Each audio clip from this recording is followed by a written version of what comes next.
প্রত্যেকটা ক্ষেত্রেই আপনি ফিতনা পাবেন। পরিবারের দিকে তাকাবেন, দেখবেন পরিবারের বন্ধনগুলো আগের মতো নাই। প্রচুর ডিভোর্স হচ্ছে, স্বামী স্ত্রীর বিচ্ছেদ প্রচুর বেড়ে গেছে। তারপরে সন্তান সন্ততি আমাদের পরিবারে যারা আছে, দেখবেন এরা বেশিরভাগই দুনিয়াদার হয়ে গেছে, দিনের খুব একটা ফিকির নাই। বেশিরভাগ পরিবারের সদস্য দেখবেন নামাজ কালামের এখন ধার ধারছে না। ম্যাক্সিমাম পরিবার থেকে আস্তে আস্তে পর্দাটা কিন্তু শিথিল হয়ে যাচ্ছে।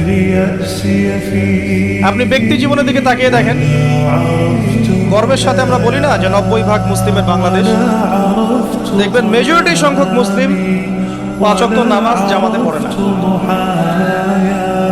বেশিরভাগ মুসলিম দেখবেন আল কোরআন বিশুদ্ধ করে তেলাওয়াতও করতে পারে না।